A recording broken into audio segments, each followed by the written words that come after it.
The first-grade classroom was bright and full of life.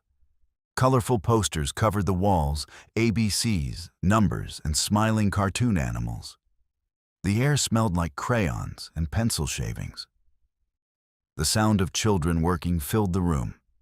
Soft whispers, the scratch of pencils on paper, and the occasional giggle. Mrs. Alvarez walked slowly between the rows of tiny desks, her shoes quiet on the tiled floor. She was a kind teacher with gentle eyes and a warm smile.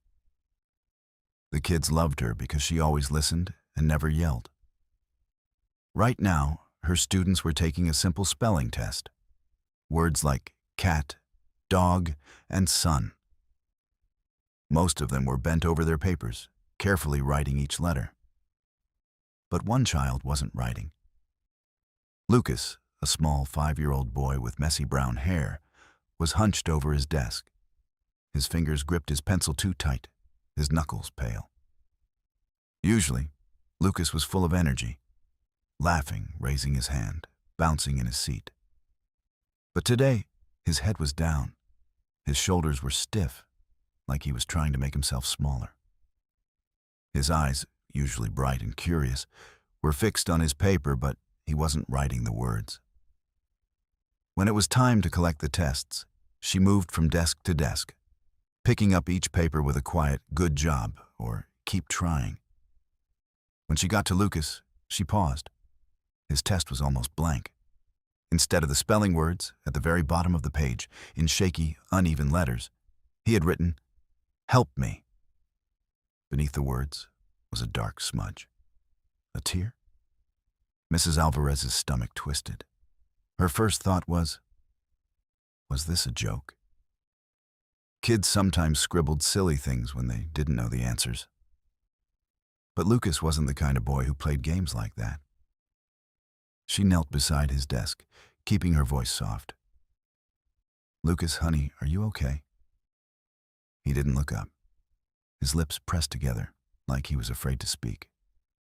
He gave a tiny nod, but his whole body was stiff, like a scared animal. Before she could ask anything else, the bell rang for recess. The other kids jumped up, laughing and pushing in their chairs. Lucas moved fast, too fast. He shoved his chair in and bolted for the door, disappearing into the hallway before she could stop him. Mrs. Alvarez stood there, holding his test. Her heart beat faster. Something was wrong. She knew it. Carefully, she folded the paper and slipped it into her desk drawer. She wouldn't forget about it. She couldn't. Because if a little boy was asking for help, she had to find out why. The school hallway was noisy with kids rushing to recess, their laughter bouncing off the lockers. Mrs. Alvarez stood by her classroom door, watching them go. But her mind wasn't on the happy chaos.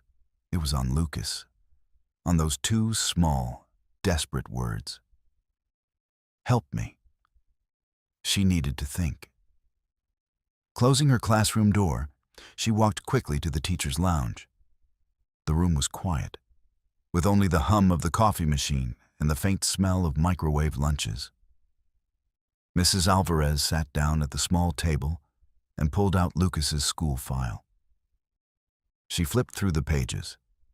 His attendance records, old report cards, notes from past teachers. Nothing stood out. No warnings, no concerns. Just a normal little boy who used to smile a lot. Used to. Because lately, Lucas had changed. Mrs. Alvarez closed her eyes for a second, remembering. Flashback.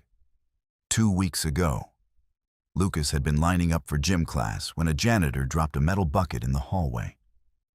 The loud clang made most kids jump and laugh, but Lucas had flinched, his whole body tensing like he'd been hit. His hands flew up as if to protect his face. Mrs. Alvarez had touched his shoulder. "It's okay, Lucas. Just a noise." He'd nodded quickly, but his eyes were wide and scared. Then, last week, she'd noticed something else. It was a warm day, but Lucas had worn a big hoodie, the sleeves pulled down over his hands. When he reached for a book, the cuff slid back just for a second, and she saw it. A bruise, purple and yellow, on his small wrist. "Lucas, what happened there?" she'd asked gently. He'd yanked his sleeve down. "I fell," he mumbled. Kids fell all the time. But the way he said it, too fast, too quiet, made her pause. Now, in the teacher's lounge, Mrs. Alvarez rubbed her forehead. Across the room, Mr. Thompson, the fourth-grade teacher, poured himself coffee. "Long day?" he asked. She hesitated. "Have you ever had a student write something, worrying on their work?" He shrugged. "Sure. Kids write weird stuff sometimes. Last week, Jake drew a shark eating our principal." Mrs. Alvarez didn't smile. This was different. It said, "Help me." Mr. Thompson paused. "Did you ask the kid about it?" He wouldn't talk, just ran off. A silence. Then Mr. Thompson sighed. "Probably nothing. Kids exaggerate." Mrs. Alvarez's fingers tapped the table. But what if it's not nothing? The words hung in the air. She thought about Lucas's hunched shoulders, the way he jumped at loud noises, that bruise. Standing up, she reached for the phone on the wall. Her fingers dialed the number for the school counselor's office. When Miss Rivera answered, Mrs. Alvarez took a deep breath. "I think we need to talk to Lucas," she said. "Something's wrong." The counselor's office was quiet and warm, with yellow walls and a big, soft rug. A shelf in the corner held toys, blocks, dolls, and a basket of stuffed animals. The lights were dim, not bright like the classroom, and the air smelled like lavender from a small diffuser. Lucas sat on a small blue couch, his feet dangling above the floor. He held a brown teddy bear, his fingers nervously picking at its fur. Mrs. Alvarez sat beside him, while Ms. Rivera, the school counselor, sat in a chair across from them. Ms. Rivera had a kind face and a calm voice, the kind that made kids feel safe. Mrs. Alvarez leaned forward a little. "Lucas," she said softly, "remember your spelling test?" Lucas didn't look up. He hugged the bear tighter. "You wrote something at the bottom of your paper," Mrs. Alvarez continued. "Do you remember what it said?" Silence. Ms. Rivera picked up a coloring book and some crayons from the table. "You don't have to talk right now if you don't want to," she said. "We can just color for a while." Lucas glanced at the crayons, but didn't take any. His shoulders were hunched, like he was trying to disappear. Mrs. Alvarez touched his arm gently. "Lucas, did you want to tell me something when you wrote those words?" A long pause. Then, so quiet they almost couldn't hear it. "I'm not supposed to talk?" Mrs. Alvarez and Ms. Rivera exchanged a look. Ms. Rivera set the coloring book down. "Who told you that, sweetheart?" Lucas shook his head, his lips pressed together. Mrs. Alvarez kept her voice soft. "It's okay to tell us. You won't get in trouble." Lucas's fingers twisted in the bear's fur. Then, in a shaky whisper, "Jenny yells a lot." "Jenny?" Mrs. Alvarez asked. "Dad's new wife." Lucas's voice was small, like he was afraid someone might hear. "She gets mad when I talk too much." Ms. Rivera nodded slowly. "What happens when she gets mad?" Lucas swallowed. She puts me in the closet." Mrs. Alvarez felt her stomach drop. "The closet? The one in the hallway?"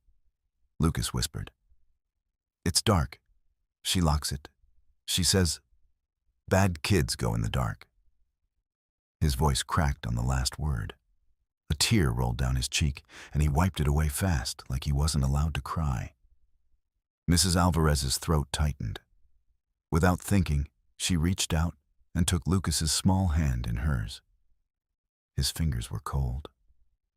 "I don't want to go home," Lucas whispered, his voice breaking. Mrs. Alvarez squeezed his hand.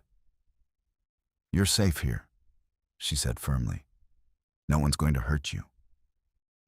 Ms. Rivera's face was serious. She stood up and motioned for Mrs. Alvarez to follow her to the corner of the room. In a low voice, Ms. Rivera said, "We need to call child services. Now." Mrs. Alvarez nodded.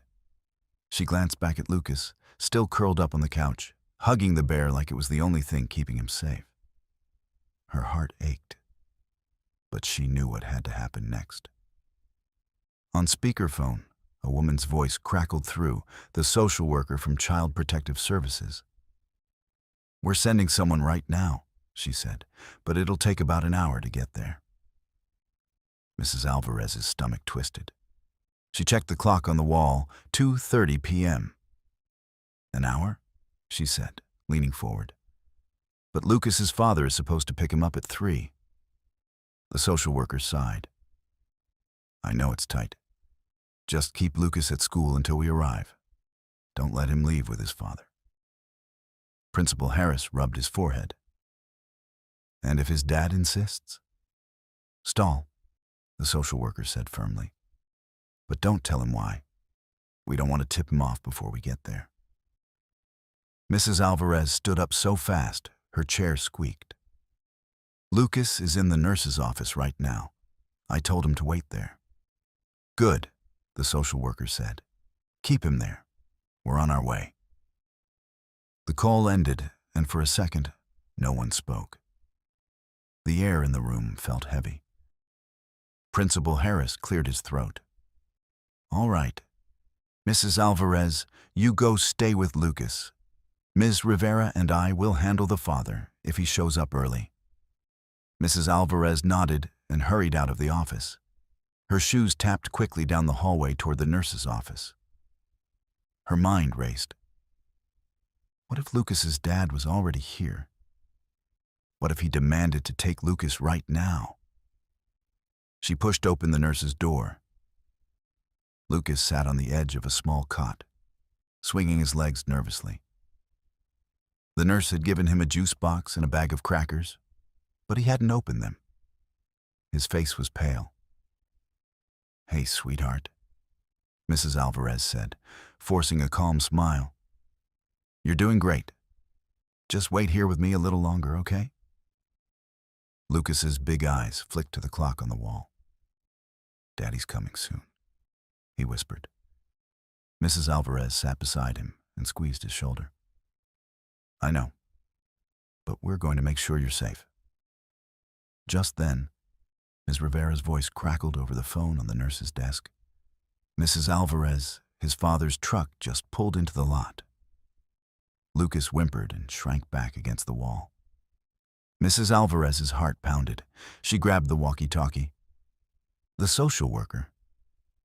"Still 10 minutes out," Ms. Rivera replied. 15 minutes. Lucas's father would be inside in less than 1. Mrs. Alvarez took a deep breath. She had to think fast. Tell him Lucas stayed after for extra help. Say he needs to come inside to sign him out. A pause. Then Ms. Rivera's voice, quieter. "Got it." Mrs. Alvarez turned to Lucas. His hands were shaking. "It's going to be okay," she whispered. "Just stay right here with me." Somewhere down the hall, a door opened. Heavy footsteps echoed on the tile. Lucas's father was here, and the social worker was still miles away. The front doors of the school swung open with a bang. Lucas's father stood there, his face dark with impatience. But it wasn't just him. Jenny, his new wife, pushed past him into the office. Her sharp high heels clicked on the floor like angry taps. "Where's Lucas?" she demanded, looking around the empty front desk area. "We're here to pick him up." Mrs. Alvarez stepped forward, keeping her body between them and the hallway that led to the nurse's office. She could feel her hands shaking, but she kept her voice steady. "Lucas stayed after for some extra help today," she said smoothly. "We just need you to sign him out first." Jenny's eyes narrowed. This is ridiculous. He's 5. What extra help does he need? She tried to step around Mrs. Alvarez. We're taking him home now. Mrs. Alvarez didn't move. It's just school policy, she said, forcing a polite smile. We're waiting on some paperwork to be brought down. Lucas's father crossed his arms. What kind of paperwork? We've never had to do this before. Just as Mrs. Alvarez opened her mouth to reply, the front doors opened again. A woman in a blue blazer walked in quickly, followed by a police officer. Mrs. Alvarez nearly cried with relief when she saw the ID badge around the woman's neck. Child Protective Services. Jenny spun around. What's going on here? The social worker stepped forward. Mr. and Ms. Thompson, I need to speak with you about Lucas. At that moment, Ms. Rivera appeared from the hallway, holding Lucas's small hand. The moment Lucas saw his father and Jenny, he let out a frightened whimper and buried his face in Mrs. Alvarez's sweater, clutching her tightly. Jenny's face turned red. Lucas, get over here right now. The police officer moved forward. Ma'am, I'm going to need you to calm down. The next hour passed in a blur. The social worker took Lucas's parents into the principal's office to talk. The police officer stood guard outside the door. Mrs. Alvarez stayed with Lucas in the nurse's office, holding him as he shook, reading him a story to keep him calm. Finally, the social worker returned. She knelt in front of Lucas. Hey there, Lucas. My name is Sarah. I've got some good news. You're going to stay with a very nice lady tonight. She has a big, fluffy dog named Buddy who loves kids. Lucas peeked up. A dog? Sarah smiled. A really friendly one. And tomorrow, some other nice people want to talk to you about what's been happening at home. But for tonight, you get to play with Buddy. How does that sound?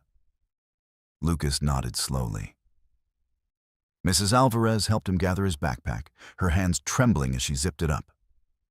When it was time to go, she knelt and pulled Lucas into a tight hug.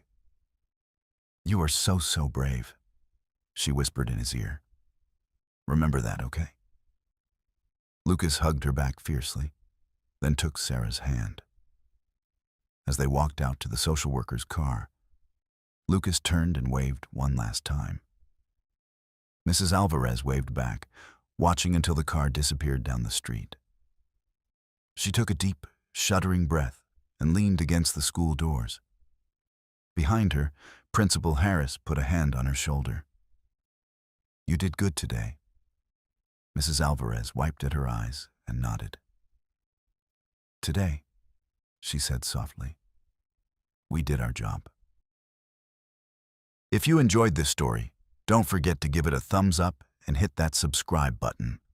And let us know in the comments where in the world you are watching from. We love hearing from all of you. Thanks for watching.